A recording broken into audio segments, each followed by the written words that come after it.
Hello friends, कैसे हैं आप सब। मैं हूं आपका होस्ट और आपका दोस्त ये ललित शाह और स्वागत करता हूं आपको आप ही के अपने यूट्यूब चैनल मार्केट आज और कल में। दोस्तों, इस वीडियो बनाने का पर्पज़ सिर्फ इतना सा था कि एक तो हमने जो भी एनालिसिस की थी इस हफ्ते में, वो हमारी परफॉर्मेंस कैसी रही है एनालिसिस की, और आपको कुछ छोटी छोटी एक दो वेरी इंपॉर्टेंट टिप्स हैं जो इंट्राडे ट्रेडर्स को अगर जान ले तो शायद वो अपने लॉसेस को कम कर सकते हैं या प्रॉफिट्स को बढ़ा सकते हैं। तो आइए आज की वीडियो शुरू करते हैं। दोस्तों, सबसे पहले मैं वीकली रिव्यू की बात करूँ उससे पहले मैं जो फ्राइडे को जो मैंने आपको बताया था दोस्तों, वो कैसी रही हमारी कॉल्स। दोस्तों, फ्राइडे को आपको क्लियर कट बोला था, क्लियर कट, कि Nifty above 14,930 is only by. ठीक है दोस्तों, और आपने देखा वन साइडेड निफ्टी का मूव था। ये मूव कहीं हद तक बैंकिंग इंडेक्स की वजह से भी काफ़ी रहा, क्योंकि स्टेट बैंक का रिजल्ट था और यही रीज़न था कि मैंने आपको जो सबसे पहली पिक दी थी आपको, वो स्टेट बैंक की दी थी। दोस्तों, एक चीज़ आप गौर कीजिए, इससे एक दिन पहले मैंने आपको HDFC बैंक और ICICI बैंक की सेल कॉल दी थी, और आपको पता है HDFC bank was the biggest loser जो कटान वाले दिन का था। थर्सडे के दिन मैंने आपको सबसे पहले बोला था कि निफ्टी टॉप पे बेचनी है 15,070 पे 120 का एसएल लगा के, और हमें निफ्टी 15,000 और 14,900 तक दिखेगी। वही हुआ दोस्तों। And see on Friday I said State Bank will be the biggest gainer, and आप देख सकते हैं स्टेट बैंक जो थी दिन की सबसे बड़ी गेनर थी, और निफ्टी मैंने वन साइड ऊपर बोला था, वही ऐसा ही हुआ है दोस्तों, ज़रूरी नहीं है कि हम जो दुनिया क्या कह रही है, कोई कहता है निफ्टी घटेगी बढ़ेगी, सबसे इंपॉर्टेंट होता है प्राइस का एनालिसिस करना। अगर आप प्राइस एनालिसिस सीख गए दोस्तों, तो आपको बहुत ही सिंपल तरीका होता है, बहुत इजी तरीके से आप बता सकते हैं कि क्या निफ्टी का मूवमेंट होगा, क्या बैंक निफ्टी का मूवमेंट होगा, क्या शेयर्स का मूवमेंट होगा। कोई रॉकेट साइंस नहीं है। मैं जब भी एनालिसिस आपको देता हूँ, मैं कोशिश करता हूँ सारे इंडिकेटर्स हटा दूँ, उसमें से जो भी मैंने स्कैनर्स बनाए उनको सबको हटा कर आपको बिल्कुल सिंपल तरीके से पिवट्स लगा के सिर्फ बताता हूँ, भैया ये टारगेट आएगा, ये टारगेट आएगा, ये स्टॉप लॉस होगा, ताकि कोई भी आपको कन्फ्यूज़न ना हो। मैं चाहूँ तो पूरी लाइन से भर दूँ आपको, ये ट्रायंगल बन गया, ये ऐसे ट्रेंड लाइन को ऐसे ब्रेक करेगा तो ये होगा, फलां चीज़ होगी, ये एज होगा, ये पिच वर्क होगा, ऐसे ये होगा। दोस्तों, वो सिर्फ कन्फ्यूजन्स पैदा करता है। आपको जितनी एनालिसिस खुद से करनी है, आप उस वक्त जितने इंडिकेटर्स लगाने लगाइए, पर when you come out with a final outcome कि नहीं यार अब ये चीज़ ऐसी होनी, तो तब आपका चार्ट बिल्कुल सिंपल होना चाहिए कि भैया अगर मेरा व्यू ये है कि ये तेज़ होना है, तो बस तेज़ होने की तरफ ही आपका व्यू होना चाहिए। कल आपने देखिए फ्राइडे के दिन मैंने आपको क्लियर बोला था मैं निफ्टी को ऊपर देख रहा हूँ, इसलिए मैंने आपको एक भी सेलिंग का शेयर नहीं देता। All 5 shares were in the by side, जिसमें हमारा स्टेट बैंक ने बहुत अच्छा परफॉर्म किया, BPCL was okay, Bajaj Finserv finance ने सुबह ही हमें पूरे अपने टारगेट्स बिल्कुल दिए। 11,420 का हाई को बुलाया, आपको फाइनल टारगेट दिया था फिनसर्व का, 415 हाई बनाया। आपको मैंने बजाज फाइनेंस के अंदर 5705 तक का टारगेट दिया था, 5695 का हाई बनाया, एंड हमारे ईजिली निफ्टी ने टारगेट अचीव किया, स्टेट बैंक ने टारगेट्स अचीव किए, और विंडो फार्मा हमारा हिट नहीं हुआ, तो उसकी हम बात भी नहीं करेंगे दोस्तों। पर दोस्तों, मैं फिर से ये बोल रहा हूँ कि रिव्यू एनालिसिस अपनी जगह है। मेरा एक चीज़ और भी बताऊंगा, कई लोगों का कहना ये है कि जो मैं ये वीडियो बना रहा हूँ इससे मैं कोई इंट्राडे ट्रेड को प्रमोट कर रहा हूँ। दोस्तों, मैं बिल्कुल भी इंट्राडे ट्रेड को प्रमोट नहीं कर रहा हूँ। मेरा ये वीडियो बनाने का सिर्फ एक ही पर्पस है, जो मेरे फ्रेंड्स ऑलरेडी इंट्राडे ट्रेड करते हैं या जो करना चाहते हैं और उनको कोई डायरेक्शन नहीं था, उनको शायद एक मैं डायरेक्शन दे पाऊँ, उनको शायद मैं वो चीज़ें अपनी एनालिसिस जो मैं अपने लिए करता हूँ through scanners, through technical indicators, so many indicators, जो मैं अपने लिए मेहनत करता हूँ चार्ट्स देखने की, आपको मैं फाइनल एक 5 से 10 मिनट के वीडियो में अपनी उसका आउटकम दे देता हूँ कि मुझे मेरा व्यू क्या कहता है कि निफ्टी का ये है, ये शेयर्स का। बिल्कुल भी इसका मतलब ये नहीं आप उसमें जाकर ट्रेड करें। ट्रेडिंग इज़ टोटली आपका डिसीजन, कितना ट्रेड करना है ये आपका डिसीजन है। कोई 100 शेयर में ट्रेड करता है, कोई 10 लॉट में करता है, कोई 100 लॉट में करता है। मैंने कभी इंटरफेरेंस नहीं किया। हाँ, मैं चाहूँगा इस एनालिसिस के बाद जो भी उसमें ट्रेडिंग करे तो कहीं ना कहीं उसका जो अकाउंट है वो ग्रीन होना चाहिए, क्योंकि दोस्तों इतनी मेहनत करता हूँ एनालिसिस को निकालने में, और अगर मेरी एनालिसिस मुझे लगता है सही है और अगर मैं प्रॉफिट करूँ तो आप क्यों नहीं कर रहे हैं। इसका मतलब कहीं ना कहीं अभी भी कुछ मिस्टेक्स हैं जो आप ट्रेडिंग के अंदर कर रहे हैं। उसमें से जो मुझे मेजर 1-2 मिस्टेक्स लगती हैं वो मैं आपके साथ शेयर करना चाहूँगा दोस्तों। सबसे पहले आप ये देखिए, कोई भी आप गौर कीजिएगा, जो भी आपके प्रॉफिटेबल ट्रेड्स होंगे वो आपको ट्रेड लेते ही मैक्सिमम आधे से 1 घंटे के अंदर वो ट्रेड कंप्लीट हो जाता है। सपोज मैंने बोला बजाज फाइनेंस, तो आपने लिया, with in half an hour वो हिट हुआ और आपने प्रॉफिट बुक किया। मैंने बोला बजाज फिनसर्व, आपने लिया, आधे घंटे के अंदर हिट हो गया। मैंने कहा निफ्टी आपने लिया, with in half an hour. कोई भी ट्रेड हमारा, कोई भी ट्रेड हमारा जो प्रॉफिटेबल होगा दोस्तों, ये बहुत इंपॉर्टेंट आपको अपनी एक टिप बता रहा हूँ, एनालिसिस बता रहा हूँ। ये किसी किताब में नहीं मिलेगा, ये वही आपको ट्रेडर या वही बंदा बता सकता है जिसको इस मार्केट का एक्सपीरियंस होगा। और अपने एक्सपीरियंस से मैं आपको एक बात आज क्लियर कट शेयर कर रहा हूँ, चाहे इसको आप टिप के फॉर्म में माने, कि अगर आपका ट्रेड प्रॉफिटेबल है तो वो with in half an hour, 1 घंटा आपको ट्रेड प्रॉफिट दे देगा। और अगर कोई ऐसा ट्रेड है जो लगातार आप बैठे हैं और आपका वो ट्रेड टारगेट्स नहीं आ रहा, तो विश्वास मानिए उसमें आपका टारगेट का आना 80% चांस नहीं होगा। जिस ट्रेड में आप 4-4 घंटे बैठे हैं, 5-5 घंटे बैठे हैं, सुबह लिए और 5 आवर्स वेट कर रहे हैं, बहुत कम चांस होगा उसमें आपका टारगेट आएगा। 80% चांस जो होगा वो नीचे जाएगा। हो सकता है एसएल हिट ना भी करे, पर आपके टारगेट आएंगे ना एसएल आएंगे, वो कहीं बीच में ही इन बिटवीन ट्रेड करता रहेगा। अब दोस्तों, एक तो ये चीज़ हो गई कि हमें टाइम देखना है। अगर हमारा कोई प्रॉफिटेबल ट्रेड आधे घंटे के अंदर नहीं बन रहा है, पौन घंटे के अंदर, तो हमें उसमें एग्जिट के बारे में सोचना चाहिए। We can again re enter. देखिए दोस्तों, री एंट्री करने में किसी ने हमें नहीं रोका है। हो सकता है वो नीचे जाए फिर ऊपर है, जब ऊपर हमारे हिसाब से हमारे तरीके से जाएगा, जिस लेवल पे हमने सोचा हमें बाय करना था उस लेवल को क्रॉस करेगा, वी कैन अगेन बाय। पर अगर वो नीचे जाएगा दोस्तों तो कहीं ना कहीं हमें लॉस देगा। हमें ज़्यादा टाइम किसी भी ट्रेड में नहीं देना है। उसका सिंपल रीज़न ये है, कई बार इंट्राडे ट्रेडिंग के अंदर डिसीजंस क्विक लेने पड़ते हैं। इट्स लाइक का 20-20 मैच। देखिए दोस्तों, 3 फॉर्मेट होते हैं क्रिकेट के, 20-20, वनडे, टेस्ट मैच। तो मैंने भी इसको इंट्राडे ट्रेड को 20-20 रखा है। जो हम स्विंग ट्रेड्स लेते हैं कुछ हफ्ते या महीनों के लिए, वो एक हमारा वनडे होता है। और जो हम इन्वेस्टर्स जो होते हैं, जो लंबी अवधि के लिए रखते हैं, वो टेस्ट मैच होता है। Intraday trade is just like 20-20। अगर आपने डिसीजन मेकिंग में ज़रा भी देर लगाई तो इतनी देर में मैच पलट सकता है। अगर आपके फेवर में कोई चीज़ नहीं है तो जल्दी से जितनी जल्दी आप एग्जिट मारेंगे, चांस ये है कि उसमें आपको लॉस नहीं होगा। इसके क्या तरीके हो सकते हैं? एक तरीका तो सकता है आप फुल एग्जिट मारें। दूसरा तरीका क्या होता है, जिस प्रकार हम देखते हैं, सपोज़ मैंने कोई चीज़ 400 में ली और उसका टारगेट मेरे को 420 है। अब वो चीज़ सपोज़ 404 पे आ गई है और दोस्तों ना वो चीज़ बढ़ रही है ना घट रही है। हम क्या करते हैं धीरे धीरे हम क्या करते हैं, जैसे मान लीजिए मैंने 500 शेयर्स लिए थे। ओके यार, मैं मतलब 50 शेयर 404 पे निकाल देता हूँ प्रॉफिट में, बाकी मैं वेट करूँगा। 407-8 हुआ, मैंने फिर 50 शेयर निकाल दिए।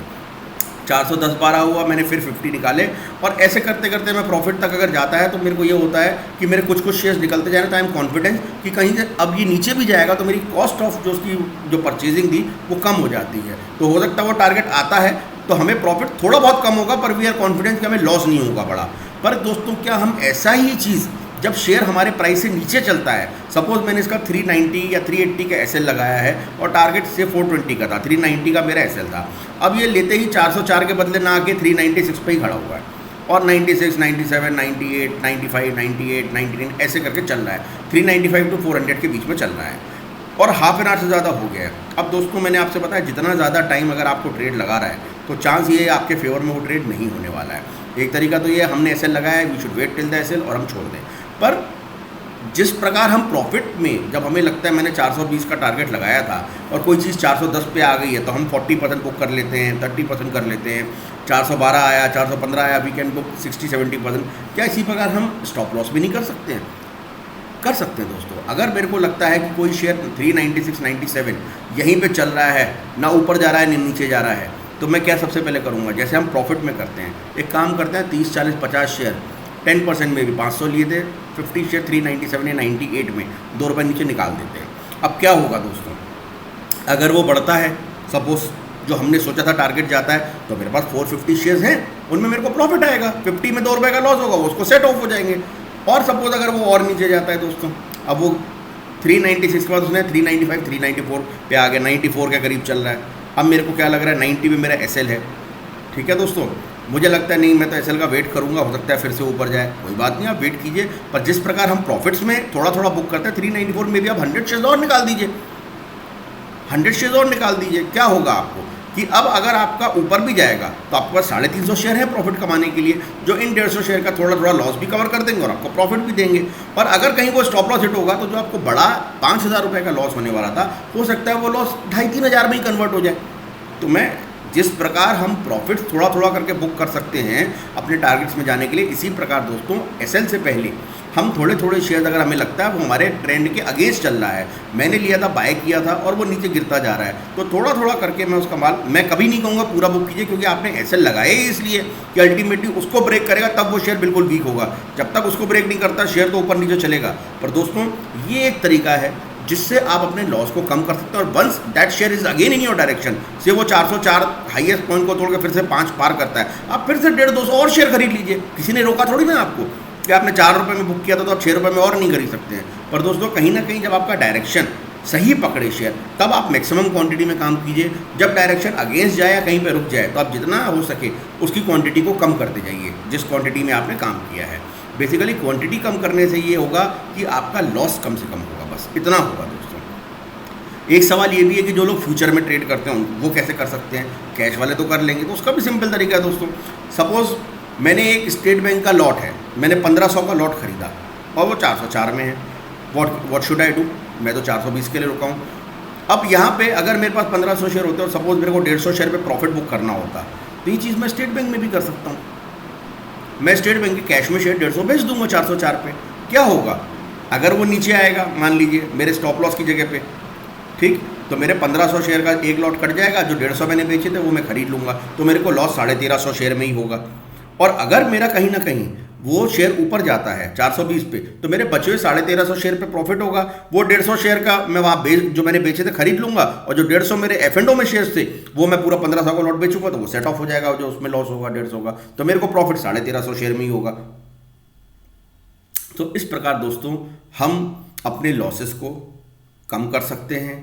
हम अपने जो भी हम इस वक्त प्रॉफिट्स जो हमारे होते हैं उसको हम मैक्सिमाइज कर सकते हैं अगर ये छोटी छोटी चीज़ हम इंटरडे में करें। सबसे important thing is time in your trade. अगर कोई भी ट्रेड आपका ज़्यादा समय ले रहा है तो 80% चांस ये है कि वो आपको लॉस देगा, और 20% ऐसा होता है किसी दिन जैसे शेयर का रिजल्ट आना है या बहुत ही ऑपरेटर ड्रिवन शेयर है, तो वो क्या होगा दोस्तों, अगर आपका टारगेट भी आना है तो उससे पहले मैं लिख के दे सकता हूँ, एक बार वो शेयर स्टॉप लॉस हंटिंग करने जाएगा नीचे। जितने भी लोगों ने स्टॉप लॉस होते हैं पहले वो खाएगा, फिर एकदम से सीधे बाउंस मार के ऊपर आएगा। और खास करके उन दिनों में होता है जिस दिन किसी शेयर का रिजल्ट होता है। जैसे कल स्टेट बैंक था, मैंने अपनी स्टॉप लॉस की वीडियो में एक बजाज फाइनेंस का एग्जांपल दिया था कि मेरे फ्रेंड ने एक ही दिन में, जिस दिन रिजल्ट था 300 शेयर वो नीचे गया 300 रुपीज़, और रिजल्ट आने के बाद 300 रुपीज़ ऊपर आया।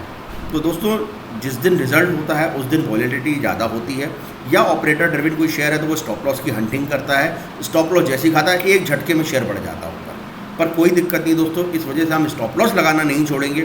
यू नेवर नो कि कौन से शेयर झटके में ऊपर जाएगा, क्योंकि 80% चांस तो शेयर नीचे जाता है, हमारे अगेंस्ट ही जाता है। इसलिए stop loss is very important. Yes, अब स्टॉप लॉस खाने के बाद अगर फिर से हमें लगता है हमारे डायरेक्शन में शेयर है, वी कैन अगेन बाय, कोई दिक्कत नहीं है। थोड़ा महंगा खरीदेंगे पर सॉलिड तो होगा, हम उस जगह तो खरीदेंगे जहाँ हमारा फुल कन्विक्शन है अब हम इसको प्रॉफिट में कन्वर्ट करेंगे, स्टेट को हम वहाँ बाय कर लेंगे। इसीलिए दोस्तों बहुत इंपॉर्टेंट मैं आपको 2 चीज़ें बता रहा हूँ। एक, हमें किसी भी सौदे में ज़्यादा समय नहीं बिताना है, ठीक है, और जिस प्रकार हम प्रॉफिट पार्शियली बुक करते हैं इसी प्रकार हम लॉसेस को भी पार्शियली बुक कर सकते हैं, ताकि स्टॉप लॉस जाते जाते मेरा लॉसेस एक मिनिमम स्टेज पे हो, ना कि मैक्सिमम स्टेज पे हो। यही आपसे कहना था दोस्तों। मुझे उम्मीद है ये वीडियो काफ़ी आप लोगों को पसंद आ रही हैं। मेरा मानना था कि पता नहीं मेरे को रिव्यू नहीं आ पा रहा था डायरेक्ट, पर मेरे पर्सनलाइज चैनल पे मेरे को काफ़ी लोगों ने थैंक्स किया है कि आपके वीडियोस अच्छे लग रहे हैं। दोस्तों मेरा आप सबसे एक ही निवेदन है, अगर आप सबको वीडियो बहुत अच्छे लग रहे हैं, आपको जो भी कमेंट्स हैं मुझे पर्सनल ना करके आप या यूट्यूब पे करेंगे चैनल पे, तो मुझे बहुत खुशी होगी। मुझे तो मोटिवेशन मिलेगा ही मिलेगा, पर उन लोगों को भी मोटिवेशन मिलेगा जो या तो ये वीडियो नहीं देख पा रहे हैं या देखने के बाद भी उनको समझ नहीं आता कि वो कैसे ट्रेड्स ले। जब दूसरों के वो प्रॉफिट्स देखेंगे दोस्तों, या दूसरों के ट्रेड्स अच्छे देखेंगे, तो उनको भी कहीं ना कहीं अच्छे ट्रेड्स लेने में मोटिवेशन मिलेगा। दोस्तों मैं कोई सेबी एनालिस्ट नहीं हूँ, आई एम चार्टर्ड अकाउंटेंट। मैं सिर्फ अपने एक्सपीरियंसेस आपसे शेयर करता हूँ, और उस एक्सपीरियंस के अंदर हो सकता है कि मेरे से कभी गलती भी हो, इसीलिए प्रॉफिट और लॉस की जिम्मेदारी आपकी, मेरी नहीं है। आप अपने फाइनेंशियल कंसल्टेंट से कंसल्ट करके ही दोस्तों कोई भी काम करें। मेरा काम सिर्फ ये है कि मैं अपनी एनालिसिस जो अपने लिए करता हूँ या अपने कुछ खास लोगों के लिए करता हूँ, वो मैं आप सबको भी यूट्यूब पे देता हूँ कि मेरी ये एनालिसिस है। अब आपको जो डिसीजन लेना है आप स्वतंत्र हैं, आप अपने तरीके से डिसीजंस लीजिए। मेरा सिर्फ एक हेल्प होना चाहिए, मेरा काम है आपको रास्ता दिखाना। चलना तो दोस्तों आपको खुद ही पड़ेगा। आप प्रॉफिट्स लेते हैं, लॉस लेते हैं, हो सकता है मुझे लगता हो मैंने बहुत अच्छी वीडियो दी, सबको प्रॉफिट्स हुआ, पर at the end of the day पता पड़ता है कि 10 लोगों ने ही प्रॉफिट दिया, 5 लोगों ने लॉस दिया। ठीक है दोस्तों, टीचर का काम होता है पढ़ाना, बच्चे टॉप भी करते हैं उस क्लास में, बच्चे पास भी होते हैं, बच्चे फेल भी होते हैं, but the work of teacher is to give his the best. और कहीं ना कहीं मैं आपको इसीलिए समझाता हूँ दोस्तों, मेरा कोई पर्पस ये नहीं है कि मैं आपको समझा इसलिए रहा हूँ कि मैं आपसे कुछ चाहता हूँ इन रिटर्न। मेरा सिर्फ मानना ही है दोस्तों कि जब मैं किसी अच्छाई के रास्ते पे निकला हूँ तो वो अच्छा सबके साथ हो तो मुझे ज़्यादा खुशी होगी। मैं अच्छा कर रहा हूँ पर किसी के साथ गलत हो रहा हो तो उस अच्छाई का कोई मतलब नहीं है दोस्तों। मुझे उम्मीद है दोस्तों आप ये वीडियो अपने फैमिली मेम्बर्स, अपने दोस्तों के साथ ज़रूर शेयर करते होंगे, क्योंकि बहुत मेहनत लगती है इस वीडियो को बनाने में। आप लाइक नहीं करते हैं दोस्तों, अगर आप वीडियो को लाइक करेंगे तो मुझे एक मोटिवेशन मिलेगा। मुझे कोई इनकम नहीं मिल रही है इससे, सिर्फ मोटिवेशन चाहिए। और जो लोग अभी तक चैनल को सब्सक्राइब नहीं किया है, जिन लोगों ने, प्लीज़ इस चैनल को जाके जल्दी से सब्सक्राइब करें, बेल आइकन को दबाएं ताकि मेरी हर वीडियो जल्दी से जल्दी आप तक आ सके। मेरे वीडियोज़ का वेट कीजिएगा दोस्तों, आपको नेक्स्ट वीक का पूरा एनालिसिस देने वाला हूँ।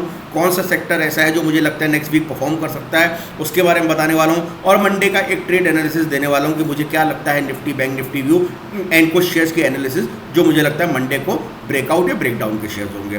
तब तक के लिए दोस्तों thank you, goodbye and take care of yourself.